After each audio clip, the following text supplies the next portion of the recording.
viewers, welcome back to the channel. This is Divya and in this video we are going to discuss very important adjustment from NPO and that is material consumed or consumables. So अगर अभी तक आप इस channel पे नए हो और आपने मेरी वीडियो को लाइक और चैनल को सब्सक्राइब नहीं किया है तो प्लीज़ लाइक कर दीजिए, चैनल को सब्सक्राइब कर दीजिए। जो वीडियो अच्छी लगे तो अपने दोस्तों के साथ शेयर भी कर देना। ओके, तो समझ लेते हैं कि मटेरियल कंज्यूम्ड क्या होता है। मटेरियल कंज्यूम का मतलब क्या होता है कि जब भी कोई एनपीओ अपनी कोई भी चीज़, जिस भी चीज़ में एनपीओ डील कर रहा है, फॉर एग्जांपल एक एजुकेशनल एनपीओ है जो कि स्टेशनरी में डील कर रहा है, मतलब स्टेशनरी को बाय करता है, सेल करता है, उसकी पेमेंट करता है, और अगर वो स्टेशनरी में डील कर रहा है तो उस केस में उसे ये कैलकुलेट करना पड़ेगा कि during a period of 1 year, मतलब इन 1 फाइनेंशियल ईयर वो कितनी स्टेशनरी कंज्यूम करता है। ओके, फर्स्टली हमें ये क्लियर होना चाहिए कि हम ये टॉपिक को क्यों डिस्कस कर रहे हैं। तो जो भी एनपीओ अपनी स्टेशनरी कंज्यूम करता है उसकी अकाउंटिंग उसे एज एक्सपेंसेस अपने फाइनेंशियल्स में दिखानी होती है। फाइनेंशियल स्टेटमेंट मतलब उसका इनकम एंड एक्सपेंडिचर अकाउंट, और एज एक्सपेंस उसने कितना मटेरियल कंज्यूम किया ऑफ दैट पर्टिकुलर थिंग, मतलब जैसे मैंने आपको बोला कि स्टेशनरी, तो उसने कितना कंज्यूम किया उसे हमें एज एक्सपेंस डेबिट साइड में रिकॉर्ड करना होता है। इसी चीज़ के लिए हमें इस टॉपिक को कंप्लीट डिस्कशन को करने की नीड है। आई होप अभी आपको क्लियर हो गया है कि मटेरियल होता क्या है। जिस भी चीज़ को एनपीओ बाय सेल परचेज कर रहा है तो उस चीज़ को हमें क्या करना होता है, फाइनेंशियल्स में दिखाना है, इसलिए हम उस मटेरियल की कैलकुलेशन कर रहे हैं। डन। अब हमारे पास अकाउंटिंग में इसका क्या रोल है और इसको इतनी इंपॉर्टेंस क्यों दी गई है। देखो, कभी भी ना ऐसे क्लियरली नहीं होता कि हमने जितना मटेरियल मंगाया उतना ही हमने सेम टाइम बेच दिया, उतना ही भाई हमारी सारी पेमेंट्स भी हो गई। कभी कभी क्या करते हैं, हम क्रेडिट पे बाय कर लेते हैं, कभी कभी अपने क्रेडिटर्स को एडवांस भी पे कर देते हैं, तो कुछ भी सिचुएशंस हो सकती है। तो इसमें हमारे पास काफ़ी सारा डेटा होता है, उसके बेसिस पे हम मटेरियल कंज्यूम की वैल्यू निकालते हैं। Starting from very very simple point, आपके पास क्वेश्चन में क्या हो सकता है और मटेरियल कंज्यूम का सिंपल सा फॉर्मूला क्या होता है, ये रहा। Opening stock plus purchases minus closing stock. क्या फॉर्मूला है आपके पास? Opening stock plus purchases minus closing stock. Simple सा फॉर्मूला है आपके पास किस चीज का? मटेरियल कंज्यूम कैलकुलेट करने के लिए। ओके, आप कहोगे इतना सिंपल फॉर्मूला है तो फिर तो हो जाएगा, बट ये फॉर्मूला कभी कभी इसको एप्लीकेबल करने के लिए हमारे को और एडिशनल फिगर्स दी होती है, तो उसका ट्रीटमेंट भी अभी हम सीखेंगे। जैसे कि अगर आपके पास क्वेश्चन में if opening stock is given 10,000, आपने परचेजेस करी 50,000 और आपके पास क्लोजिंग स्टॉक है 20,000, तो अल्टीमेटली जो आपका आंसर आ जाएगा वो कितना आ जाएगा? जल्दी से बताओ मुझे, कितना आ रहा है आपका आंसर? 40,000। आपका आंसर कितना आ गया? 40,000। ये था हमारे पास सिंपल केस। अब यहाँ पे परचेजेस का मीनिंग क्या होता है? Net purchases. नेट परचेजेस क्या होता है? नेट परचेजेस का मतलब होता है total purchases. Total purchases include credit and cash purchases less purchase return. अगर आपके पास ऐसा कोई भी डेटा गिवन है, पूरा सॉल्व करके यहाँ पे लिखो। अब प्रॉब्लम ये होती है, कभी कभी आपके पास ये गिवन है कि क्रेडिटर्स हैं, आपके पास ये गिवन है कि क्लोजिंग क्रेडिटर्स भी हैं, आपके पास ये भी गिवन होता है कि आपने एडवांस भी किया क्रेडिटर्स को, बट आपके पास क्रेडिट परचेज गिवन नहीं है। अब ओनली कैश परचेज रख के तो आंसर नहीं आएगा ना। तो फॉर कैलकुलेटिंग क्रेडिट परचेजेस हमें ये क्रेडिटर्स अकाउंट बनाना पड़ता है। हमेशा याद रखना, if purchases is given no need to prepare creditors account. आपको क्रेडिटर्स अकाउंट सिर्फ उसी सिचुएशन में बनाना है if credit purchases is not given और वो मिसिंग है। ओके, तो कभी कभी क्या होता है, इस ओपनिंग क्लोजिंग के साथ आपके पास क्रेडिटर्स की वैल्यू गिवन होती है, उसके लिए हम बनाते हैं क्रेडिटर्स अकाउंट, और ध्यान से समझते हैं क्रेडिटर्स अकाउंट बनता कैसे है। तो क्रेडिटर्स अकाउंट, क्रेडिटर आपकी लायबिलिटी है, लायबिलिटी इसके ओपनिंग बैलेंस डेबिट बैलेंस होते हैं, तो हमने यहाँ पे लिखा ओपनिंग क्रेडिटर्स, अपोजिट साइड में आपके पास क्या आ गया? Closing creditors. Done. Opening creditors and closing creditors. इसके बाद में आपने कुछ ना कुछ क्रेडिटर्स को पेमेंट भी किया होगा ड्यूरिंग द ईयर, जो आपके रिसिप्ट एंड पेमेंट साइड में, क्रेडिट साइड में गिवन होगा, जैसे payment for machinery, payment for stationery, जैसे हम स्टेशनरी का एग्जांपल ले रहे हैं, तो payment on the debit side to receipt and payment account. आपको पता है कैश की जगह यहाँ पे receipt and payment account word use करते हैं जब भी हम एनपीओ के फाइनेंशियल स्टेटमेंट प्रिपेयर करते हैं। डन। हमने ये सारी फिगर पोस्ट करी। अगर आपके पास और कोई डेटा गिवन नहीं है तो आपने ये पोस्ट किया, ये पेमेंट वाला पोस्ट किया, आपके पास ये बैलेंसिंग फिगर आ जाएगी जिसे बोलते हैं क्रेडिट परचेजेस। कभी कभी इसके अलावा भी हमारे पास एडिशनल इंफॉर्मेशन गिवन होती है, जैसे अगर आपने पेमेंट करी है एडवांस टू क्रेडिटर्स। ओके, क्या किया है आपने? एडवांस पेमेंट किया क्रेडिटर को। फॉर एग्जाम्पल, मैंने कोई सामान, ये स्टेशनरी खरीदा था और उसके कुछ क्रेडिटर्स को एडवांस दे दी। अब बताओ, जिसको मैं एडवांस में दे रही हूँ तो प्रीपेड हो गया। एंड प्रीपेड, आप सबको पता है कि प्रीपेड क्या होता है हमारे लिए? एसेट्स होता है। ठीक है, क्या होता है प्रीपेड हमारे लिए? एसेट्स होता है, और एसेट्स के डेबिट बैलेंसेस होते हैं। तो देखो, ये हमारे पास क्या आ गया?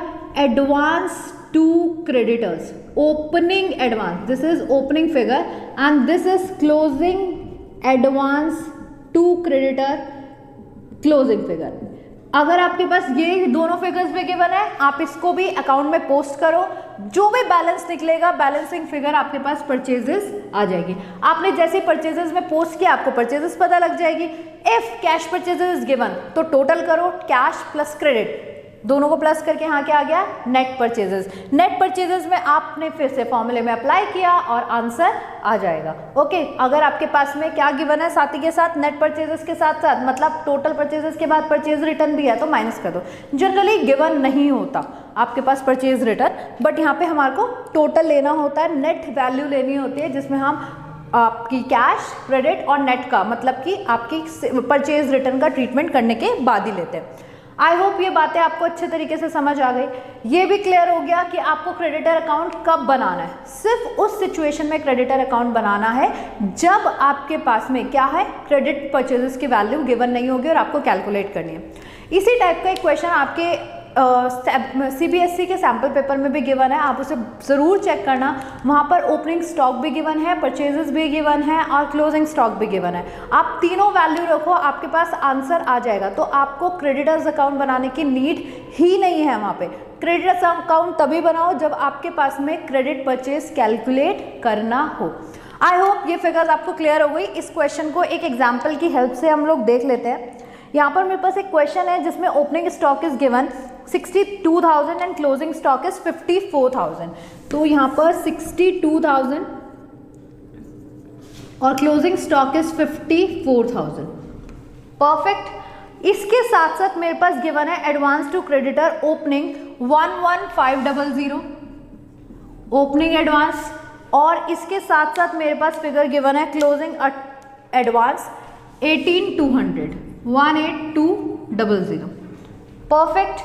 अब हमारे पास गिवन है क्रेडिटर्स की value, opening creditors 25,000 and closing creditor 17,000 closing and 25,000 opening. ये सारी की सारी फिगर्स मेरे पास क्वेश्चन में गिवन है, इंक्लूडिंग आपके पास एक फिगर और गिवन है, that is payment to creditor, और पेमेंट आपके पास गिवन है 3,70,000। आपके पास ये सारा डेटा गिवन है। देखो, मैंने सारी की सारी पोस्टिंग आपको करके दिखा दी है, क्योंकि मैंने एक क्वेश्चन लिया जहाँ पे सब कुछ गिवन हो, ओपनिंग स्टॉक्स और क्लोजिंग स्टॉक, क्रेडिटर्स की वैल्यू गिवन हो और एडवांस भी गिवन हो। तो चलो देखते हैं, कैलकुलेट करते हैं। कैसे कैलकुलेट करेंगे? टोटल कर दो क्रेडिटर्स अकाउंट का 11,500 प्लस 3,717, हमारे पास टोटल आ रहा है 39,8500, 39,8500 माइनस 25,000 माइनस 18,200। आपके पास वैल्यू कितनी आ गई है? 3,55,300। ओके, ये हमारे पास क्या कैलकुलेट होकर आ गई? परचेजेस। अब मेरे क्वेश्चन में कोई भी कैश परचेजेस के बारे में नहीं बोला गया, तो मैं यही वाली परचेजेस यहाँ पे पोस्ट करती हूँ, 3,55,300। अब इसे हम सॉल्व कर लेते हैं। Plus 62,000 minus 54,000, answer is 3,63,300। Okay, आपके पास आंसर कितना आ गया? 3,63,300 एंड डन। ये वो वैल्यू है जो इनकम एंड एक्सपेंडिचर अकाउंट में डेबिट की जाएगी। परफेक्ट, क्लियर है? सिंपल सा कॉन्सेप्ट है। आप ध्यान से पोस्टिंग देखो, आप ये देखो कि कब अकाउंट बनना है और कब अकाउंट नहीं बनना। इसको अकाउंट बनाने के अलावा भी एक मेथड होता है कि आप स्टेटमेंट फॉर्म में प्लस और माइनस के फिगर्स लिखो और आंसर आ जाए, बट ये इजी लगता है मुझे मेथड, क्योंकि यहाँ पे सब कुछ लॉजिकली हो रहा है कि क्या क्रेडिट है क्या डेबिट है। आप एसेट्स लायबिलिटी का रूल लगा के सिंपली सॉल्व कर सकते हो, तो क्या ज़रूरत है प्लस माइनस को याद करने की। तो बेटर यही है आप इसी तरीके से सॉल्व करो। ये अराउंड 2 मार्क का क्वेश्चन और 3 मार्क का क्वेश्चन इंडिविजुअली पूछा जा सकता है आपके एग्जामिनेशन में, प्लस आपका जो फुल फ्लेज का 5 मार्क्स का क्वेश्चन है उसमें भी ये क्वेश्चन आपसे पूछा जा सकता है, मतलब इससे रिलेटेड एडजस्टमेंट्स आ सकते हैं। तो इस पॉइंट को स्किप मत करना क्योंकि काफ़ी सिंपल है और आपके मार्क्स डिडक्ट हो सकते हैं अगर आपने एक एडजस्टमेंट सोच के इसे छोड़ दिया, क्योंकि इंडिविजुअल क्वेश्चन भी है और एडजस्टमेंट भी है। तो इसे अच्छे तरीके से प्रिपेयर करो और एक चीज़ बिल्कुल मत भूलना, वाइल प्रिपेयरिंग फाइनेंशियल स्टेटमेंट तो हमारे को कुछ जो ओपनिंग क्लोजिंग एसेट्स और लायबिलिटीज़ की फिगर्स है उनको भी पोस्ट करना होता है। जैसे ये जो फर्स्ट लाइन है इज ऑफ ओपनिंग फिगर्स, ये सारी की सारी ओपनिंग को रिप्रेजेंट कर रही है। तो ओपनिंग एडवांस आपकी एसेट्स का पार्ट है ओपनिंग वाली, ओपनिंग क्रेडिटर्स आपकी लायबिलिटीज का पार्ट है ओपनिंग वाली। ऐसे ही closing creditors is a part of closing balance sheet liabilities, और एडवांस टू क्रेडिटर क्लोजिंग वाले is a part of your closing balance sheet assets. Okay, तो इस चीज को आप मेंशन कर लेना, this is assets, closing liabilities, opening liabilities and opening assets.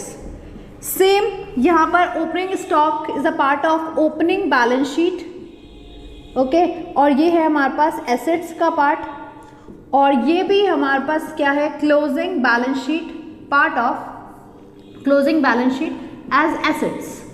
I hope ये पूरा का पूरा जो टॉपिक है आपको क्लियर हो गया है, और ये वीडियो अगर आपके लिए यूजफुल रही है तो please like, share, comment and subscribe. Thank you so much, और मिलते हैं आपसे अगली वीडियो में।